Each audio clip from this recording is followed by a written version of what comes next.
Good day, I am Sophia Marisha Gregorio from BSN 2A, and my topic is the disorder with decreased pulmonary blood flow. And one of that is the Tetralogy of Fallot, or known as the TOF, which it is a congenital disorder that's typically cyanotic defect of the heart by four components, which are the pulmonary stenosis, the ventricular septal defect, or known as the VSD, and then the overriding aorta, and last one is the right ventricular hypertrophy. And the TOF, or the Tetralogy of Fallot, which usually occurs during the fetal growth while the baby's heart is still developing, and it is approximately 4 to 5 per 10,000 live births, and it's known as the most common congenital heart lesion, usually in pediatrics. So now let's discuss the pathophysiology of the Tetralogy of Fallot, or it is one of the disorder with decreased pulmonary blood flow. So now let's discuss first the predisposing factors of one of these is there is a genetic disorder. Second, it happens both male and female. And last, it is usually happens at birth. And then we have also the precipitating factors.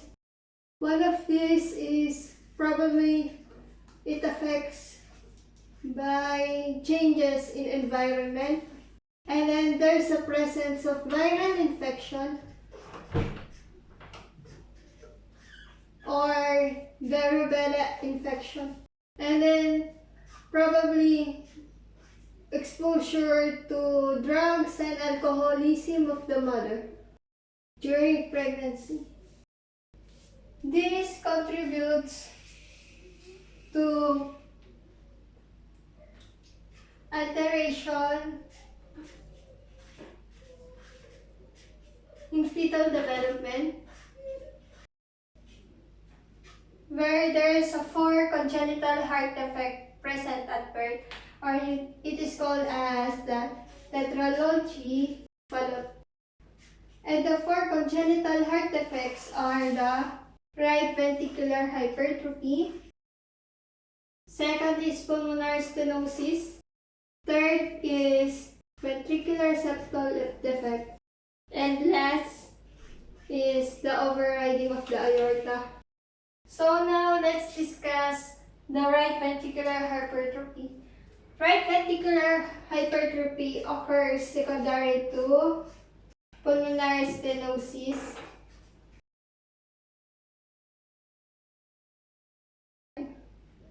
The heart pumps harder to move blood to the narrow valve.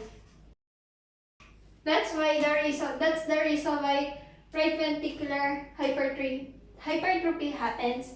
And then next, let's discuss the pulmonary stenosis, or it is known as the narrowing of the valve, which it causes right ventricular as narrowing of the valve, it causes right ventricular outflow tract obstruction, or also known as the RVOTO. And then because of that, there is an increase of resistance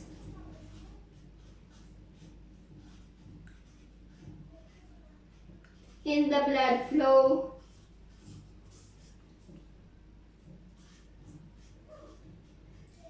where there is a greater than the usual amount of blood shunting from the right to left that cause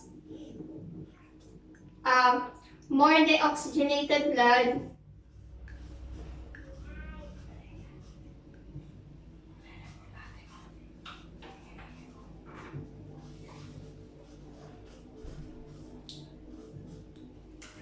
flow in the systemic circulation.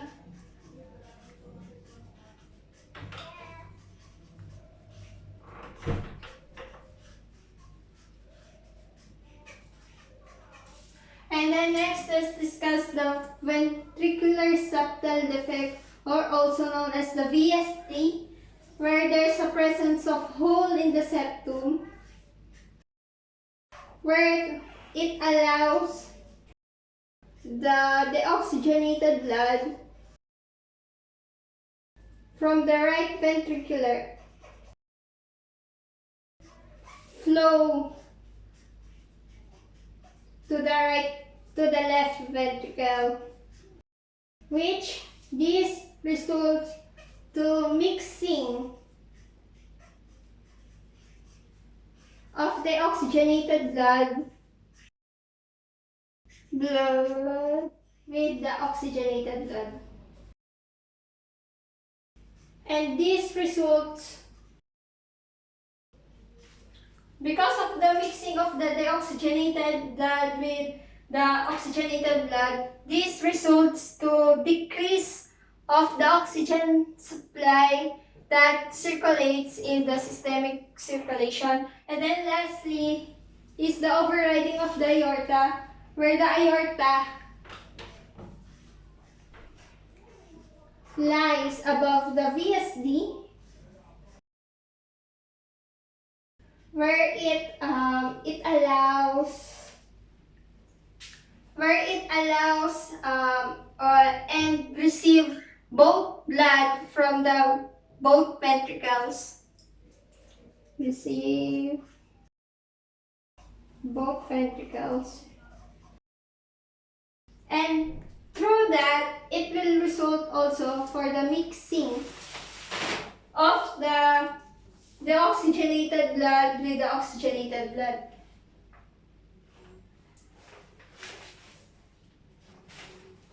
And the sign of symptoms, because of this, the patient will exhibit the sign of symptoms of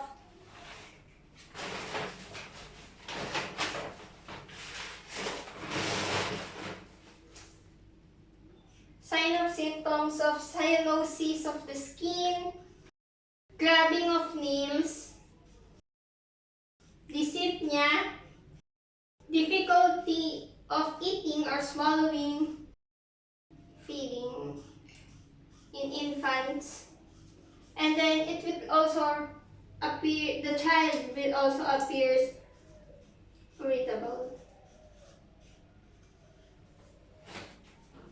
This is the pathophysiology of the Tetralogy of Fallot, or it is one of the disorder with a decreased pulmonary blood flow. Thank you.